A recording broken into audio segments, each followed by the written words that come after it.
You learned how to make an entrance. That's new. I hoped it would be you, little brother.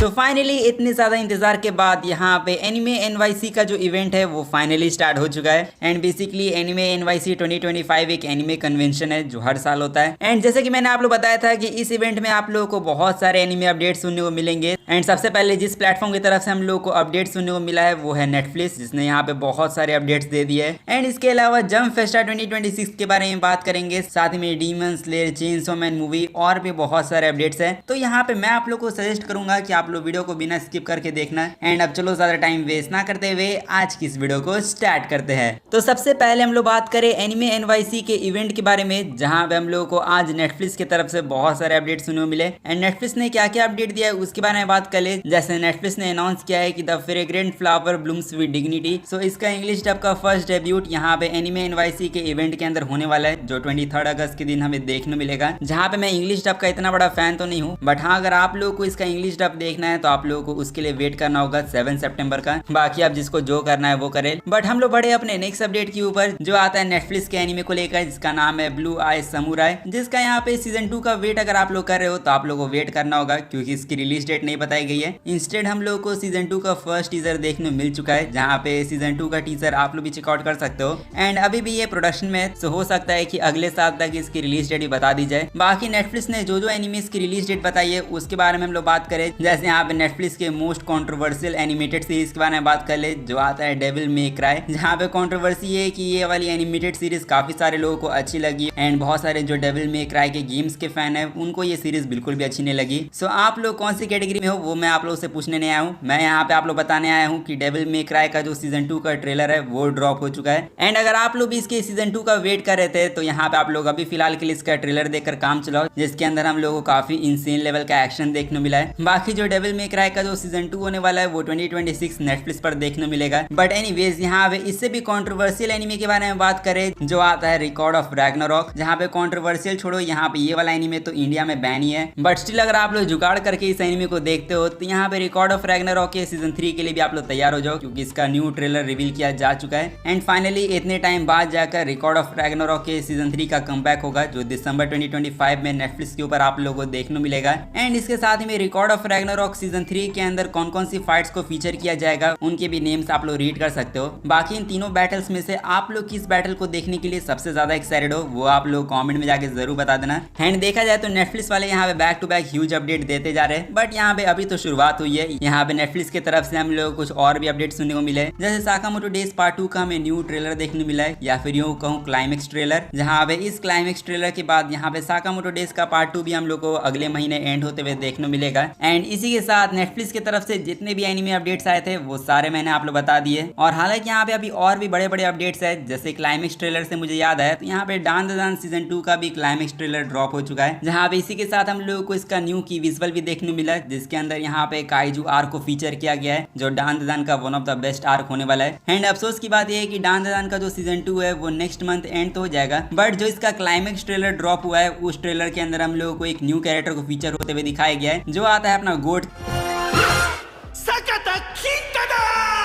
जिसपे मेरे opinion के हिसाब से तो अगर आप लोग इस सीजन में कोई एनिमे देखो या ना देखो, बट अगर आप लोग डान द दान नहीं देख रहे हो तो आप लोग यहाँ पे बहुत बड़ी गलती कर रहे हो, क्योंकि मेरे नजर में ये पीक एनिमे है जिसको यहाँ पे हर किसी को देखना चाहिए, क्योंकि इसके अंदर रोमांस है, हॉरर है, एक्शन है। सो मेरे हिसाब से डान द दान को आप लोग को देखना चाहिए अगर आप लोग नहीं देख रहे हो तो। अब हालांकि अगर आप लोग एक्शन एनिमेस देखने के बहुत बड़े फैन हो तो यहाँ पे आप लोगों को टोगन आन की भी देखना चाहिए, जिसको लेकर अभी फिलहाल के लिए तो हमें अपडेट ये मिला है कि जो इसका कोटू होने वाला है उसका एक न्यू ट्रेलर और साथ ही में कूल सा विजुअल देखने मिला है। और इस कोटू के साथ टोगन आनकी की सीरीज अपनी नेरिमा आर्क के अंदर पहुंचने वाली है, जो आप लोगों को इसका कोटू 3 अक्टूबर से देखने मिल जाएगा। इसके अलावा अक्टूबर में और कौन कौन से एनिमेस आने वाले उसके बारे में आप लोग बताऊं, जैसे माडोका मैजिका की जो 2 एनिमे मूवीज है, जिसमें बिगिनिंग्स एंड इटर्नल आते हैं। सो इन दोनों ही मूवीज को यहाँ पे अब 11 एपिसोड की टीवी एनिमे सीरीज के फॉर्मेट में 12 अक्टूबर से दिखाया जाएगा, जहाँ पे जो दोनों मूवीज है वो ओरिजिनली तो यहाँ पे 2012 में रिलीज हो चुकी थी, बट अब इसकी जो न्यू मूवी आने वाली है जिसका नाम होने वाला है वलपर्गिस राइजिंग। सो इसी मूवी के प्रिपरेशन में यहाँ पे इस टीवी सीरीज को दिखाया जाएगा। सो देख के लगता है इसकी न्यू मूवी के लिए लोग प्रमोशन वगैरह करना स्टार्ट कर रहे हैं। बाकी अब एनिमे अपडेट्स को जरा साइड में रखे और अब यहाँ पे एक मांगा अपडेट के बारे में बात कर ले। जैसे यहाँ पे होटल इनह्यूमंस, जो अगर आप लोग ये वाला एनिमे देख रहे हो जो करेंटली अभी एयर भी हो रहा है, सो ये एनिमे जिस मांगा का एनिमे अडेप्टेशन है यानी होटल इनह्यूमंस की मांगा। सो अनफॉर्चुनेटली ये मांगा जो है वो अपने नेक्स्ट वॉल्यूम 12 के साथ एंड होने वाली है। जो हाँ आप लोग बिल्कुल सही सुन रहे हो, होटल इनह्यूमंस की जो पूरी स्टोरी होने वाली है वो 19 सितंबर के दिन एंड हो जाएगी, जिसका मतलब इसका एनिमे जो है वो यहाँ पे मोस्ट लाइकली सीजन 2 तक ही चलेगा अगर यहाँ पे इसका सीजन 2 आया तो। और हालांकि इसके अलावा यहाँ पे एक और मांगा सीरीज के बारे में बात करें जिसको यहाँ पे मिलने वाला है एनिमे अडेप्टेशन। एंड यहाँ पे मैं बात कर रहा हूँ किल ब्लू के बारे में, जिसके बारे में आप लोगों को आइडिया नहीं है तो मैं बता दूं कि ये वही मांगा सीरीज है जिसको यहाँ पे कुरुकोस बास्केटबॉल के क्रिएटर बना रहे हैं। सो यहाँ पे उनकी एक और सीरीज जिसका नाम किल ब्लू है। सो इसी को लेकर हम लोग को ह्यूज अपडेट ये मिला है कि इसकी जो इंपॉर्टेंट अनाउंसमेंट होने वाली है वो next week weekly Shonen jump issue के अंदर रिवील की जाएगी। और साथ ही में इस सीरीज को अगले वीक यहाँ पे एक कलर पेज भी मिलेगा जहाँ पे आप लोग ये सोच रहे होंगे कि ये इंपॉर्टेंट अनाउंसमेंट क्या हो सकती है। सो यहाँ पे मैं आप लोग बता दूं कि ये एनिमे अडेप्टेशन की अनाउंसमेंट होगी। एंड आप लोग पूछोगे कि ये मुझे कैसे पता, सो यहाँ पे इसकी लीक्स ऑलरेडी आ चुकी है। So most likely next week आप लोगों को एनिमे की अनाउंसमेंट सुनने को मिलेगी। साथ ही में यहाँ पे नेक्स्ट वीक जो किल ब्लू की सीरीज होने वाली है वो अपने क्लाइमेक्स पर भी पहुंचने वाली है। सो एक तरफ एनिमे की अपडेट सुनने को मिलेगी, दूसरे तरफ देख कर लगता है कि सीरीज एंड होने वाली है। तो आप लोग ये सोच रहे होंगे कि यहाँ पे इतनी सारी मांगास एंड हो रही है तो यहाँ पे अब न्यू मांगास कब आएगी, तो यहाँ पे इसकी भी चिंता करने की जरूरत नहीं है आप लोगों को, क्योंकि यहाँ पे कागुया-sama जो ओशिनोको का क्रिएटर है, सो उन्होंने एक साथ दो मांगास को अनाउंस किया है, जिसमें पहली सीरीज का नाम है करूबी मोमारिरू एंड दूसरी मांगा आती है क्रेजी रकून बैटल रॉयल। सो यही दोनों मांगास को यहाँ पे ओशिनोको और कागुया-sama के क्रिएटर बनाने वाले हैं, जिसपे हाँ ये काफी ज्यादा ही एक्टिव है। बट एनीवेज यहाँ पे शोनेन मांगा से मुझे याद है, सो यहाँ पे शोनेन जंप वाले अपना सबसे बड़ा एनिमे कन्वेंशन इस साल करने वाले